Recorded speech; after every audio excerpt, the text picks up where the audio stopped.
Les scientifiques ont fait d'énormes progrès dans notre monde actuel grâce à plusieurs avancées technologiques.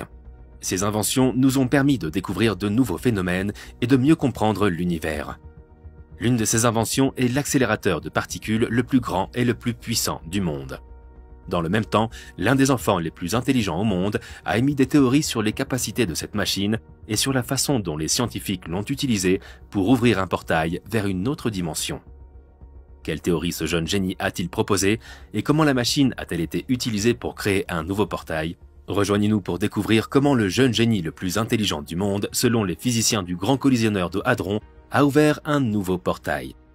Au fil des ans, le monde de la science a été béni par un certain nombre d'enfants génies. Mais celui-ci est considéré comme l'enfant génie le plus intelligent au monde. Il s'appelle Max Loeffling. Avec sa théorie sur le Grand Collisionneur de Hadron, Max a suscité des craintes parmi les scientifiques du monde entier. Le jeune et brillant enfant était initialement connu pour fasciner le monde avec ses théories sur le fonctionnement du monde et la façon dont les humains s'adaptent à chaque nouveau phénomène découvert dans notre univers. Cependant, ces récentes théories ne sont pas de simples informations. Elles sont des avertissements.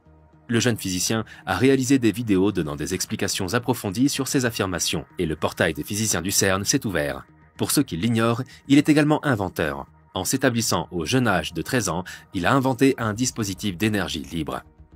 Il a fait la démonstration de ce dispositif, expliquant comment l'appareil à énergie libre pourrait restructurer la façon dont les humains vivent dans le monde entier. Depuis lors, il est largement connu pour son point de vue intelligent sur les phénomènes intéressants qui se produisent dans notre univers. Ces sujets portent sur le monde dans lequel nous vivons et sur l'univers parallèle.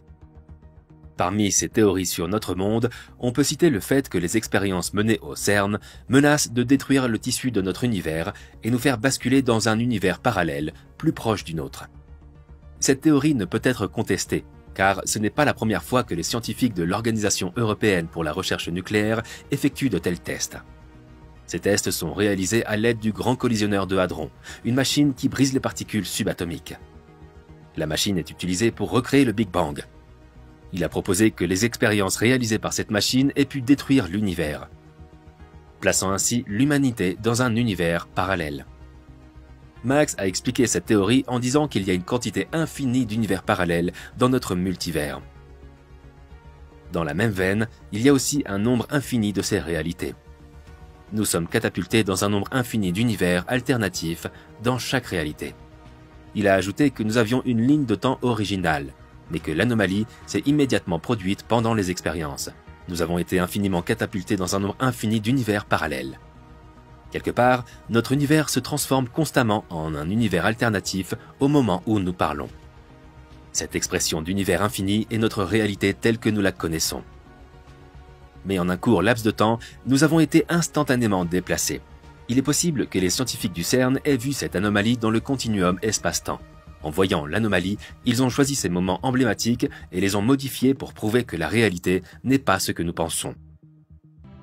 Cette théorie soutient les affirmations selon lesquelles l'Organisation européenne pour la recherche nucléaire travaille à l'ouverture de portails et que ces changements sont effectués pour créer un pont entre les univers. Max a poursuivi sa déclaration en disant que ces théories sur l'ouverture de portails au CERN prouvent que nous avons d'autres univers à côté de nous et sont liées à sa théorie de l'effet Mandela. Il explique également comment l'accélérateur de particules a modifié un électron, détruisant notre univers et nous déplaçant vers l'univers voisin. Le Grand Collisionneur de Hadron, la machine censée nous avoir fait basculer dans un nouvel univers, selon Max Loeffling, est l'accélérateur de particules le plus puissant du monde. Il a été construit par l'Organisation européenne pour la recherche nucléaire à l'intérieur d'un tunnel de 27 km contenant le Grand Collisionneur électron-positron.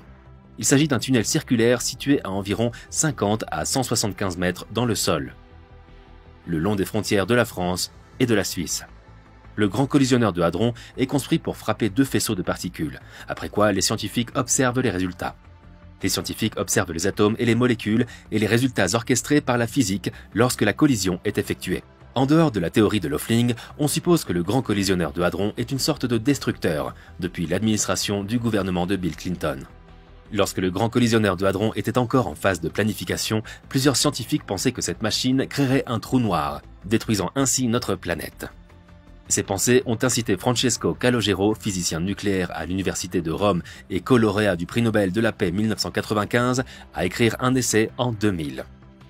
Intitulée « Une expérience de laboratoire pourrait-elle détruire la planète Terre ?», cet essai a déclenché plusieurs discussions interminables qui ont duré des années. Ces discussions portaient sur la question de savoir si le grand collisionneur de Hadron allait ou non détruire notre planète. On a parlé de l'essai partout, et il a même fait partie du segment 2009 de John Oliver dans The Daily Show. Lors de l'émission, John a interviewé un professeur de sciences qui a déclaré que les expériences avaient une chance sur deux de créer un trou noir puissant qui détruirait la Terre. John Oliver a confirmé ces faits en interrogeant des scientifiques du CERN travaillant sur le projet du grand collisionneur de Hadron. Ces scientifiques ont alors contredit les affirmations du professeur, rassurant sur le fait que le grand collisionneur de Hadron n'était pas une machine apocalyptique, mais avait été créé pour des recherches scientifiques approfondies. Lorsqu'on a demandé à Max son opinion sur l'effet Mandela, il a répondu que l'effet Mandela est réel. L'effet Mandela se produit lorsqu'un grand nombre de personnes croient qu'un événement particulier a eu lieu, alors qu'il n'en est rien. C'est pourquoi la théorie du petit génie semble valable. Le terme effet Mandela a été écrit pour la première fois en 2009 par Fiona Broome. Fiona a créé un site web pour documenter son expérience concernant le phénomène. Lors d'une conférence, Fiona Broome a discuté avec d'autres personnes du souvenir qu'elle avait de la mort de Nelson Mandela dans les années 1980. Pourtant, l'ancien président sud-africain n'est pas mort en prison dans les années 1980. Il est décédé en 2013. Mais alors que Madame Broome discutait avec d'autres personnes de ses souvenirs de la mort de Nelson Mandela, elle a réalisé qu'elle n'était pas seule. Plusieurs personnes se souvenaient également d'avoir regardé la couverture médiatique de sa mort, y compris le discours d'une veuve sur son décès. Broome a été stupéfaite de cette évolution, voyant que de nombreuses personnes se souvenaient du même événement sous un tel jour alors qu'il n'avait jamais eu lieu. C'est à cela que ressemble l'effet Mandela, et c'est aussi ce qui prouve la théorie de McLaughlin selon laquelle nous vivons dans une expansion alternative de notre univers. Bien que l'effet Mandela soit le nom largement utilisé pour ce phénomène, l'histoire de Nelson Mandela n'est pas le seul type de faux souvenirs de groupe. D'autres faux souvenirs de groupe, comme Mickey Mouse portant ou non des bretelles, et Miroir, miroir dans Blanche-Neige et les Sept Nains sont également des exemples de l'effet Mandela. Les scientifiques utilisent le grand collisionneur de Hadron pour tester les prédictions théoriques en physique des particules, notamment celles liées au modèle standard. Le modèle standard peut expliquer presque tous les phénomènes de la physique des particules, mais certaines occurrences n'ont pas toujours été expliquées. Depuis l'achèvement de sa construction en 2008, le grand collisionneur de Hadron a connu deux périodes de fonctionnement réussies. La première s'est déroulée entre 2010 et 2013, et la seconde entre 2015 et 2018. Ces deux périodes ont permis de faire des découvertes et de battre des records mondiaux. Cependant, il reste encore plusieurs mystères sur la matière noire que nous ne connaissons pas. La plupart de la matière présente dans l'espace est généralement invisible pour nous. Comme il a été possible de détecter la présence gravitationnelle de la matière noire, les astronomes supposent qu'elle existe. Grâce aux recherches des astronomes, nous savons que la matière noire est le cadre cosmique invisible qui maintient ensemble les amas de galaxies et les galaxies. Pourtant, nous ne savons pas encore tout à fait ce qu'elle implique, ce qui en fait l'une des énigmes les plus fascinantes de la science. C'est l'une des raisons pour lesquelles le grand collisionneur de Hadron a été construit, pour trouver une réponse. Lorsque le grand collisionneur a été mis en marche pour la première fois en 2010, les physiciens étaient convaincus que des solutions allaient être trouvées. Mais à part la découverte du boson de Higgs, rien d'autre n'a été vu. On pensait qu'il y aurait au moins une particule qui apporterait une explication concernant la composition de la matière noire. Malheureusement, il n'y a pas eu d'autres découvertes à ce jour. Après le deuxième passage en 2018, le grand collisionneur de Hadron a été arrêté pour des améliorations et de la maintenance. Il a redémarré le 22 avril 2022 après avoir effectué des travaux de maintenance et des améliorations pendant 3 ans. Le troisième passage a été effectué le 5 juillet, un jour après le 10e anniversaire de la découverte du boson de Higgs. Quoi qu'il en soit, si vous voyez un nouveau titre sur une nouvelle particule subatomique exotique, il y a de fortes chances que la découverte ait été faite à l'Organisation européenne pour la recherche nucléaire. Un exemple de cette situation s'est produit en janvier 2022, lorsque des scientifiques travaillant au CERN ont annoncé la nouvelle découverte des particules X, appelées particules X en raison de leur structure inconnue. Elles ont été découvertes pour la première fois parmi des trillions d'autres particules à l'intérieur du plasma quark-gluon produit dans le grand collisionneur de Hadron. L'origine de ces particules X a été retracée par les scientifiques jusqu'à quelques millionièmes de secondes après le Big Bang, lorsque l'univers n'était rien d'autre qu'une soupe de plasma incroyablement chauffée à des milliards de degrés, remplie de quarks et de gluons. Il s'agit de particules élémentaires qui se refroidissent et se combinent pour former les protons et les neutrons plus stables que nous connaissons aujourd'hui. Avant que le refroidissement ne se produise, une infime partie de quarks et de gluons se sont combinés pour former des particules X à très courte durée de vie. Les chercheurs ne savent pas comment les particules élémentaires se combinent pour former la structure de la particule X. Toutefois, si les scientifiques pouvaient comprendre le processus de composition de la particule, ils auraient une meilleure connaissance des types de particules qui ont orné la surface de la Terre aux premiers instants de l'univers.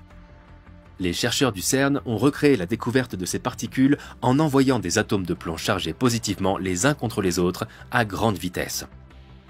Ce processus les fait s'écraser, produisant d'autres particules dans une explosion momentanée de plasma, tout comme la soupe de plasma des premiers jours de l'univers. Mais ce n'était que la partie facile. L'étape complexe consistait à vérifier les 13 milliards de collisions ioniques frontales afin de trouver les particules X. Le grand collisionneur de hadrons devrait continuer à fonctionner jusqu'en 2025, après quoi il sera arrêté pendant 2 ans afin de laisser la place à de nouvelles mises à jour et à de nouvelles installations. Des améliorations ont été apportées aux énormes détecteurs placés aux 4 endroits où les faisceaux de protons s'entrechoquent, et des échantillons des débris de la collision seront inclus dans cette nouvelle série de mises à niveau. Les chercheurs utiliseront également le grand collisionneur pour examiner les interactions les plus délicates de la particule de Higgs et rechercher des preuves de l'insaisissable matière noire, qui représente environ 27% de la matière de l'univers, mais n'a jamais été observée directement. Faites-nous part de votre avis sur le grand collisionneur de hadrons dans les commentaires ci-dessous.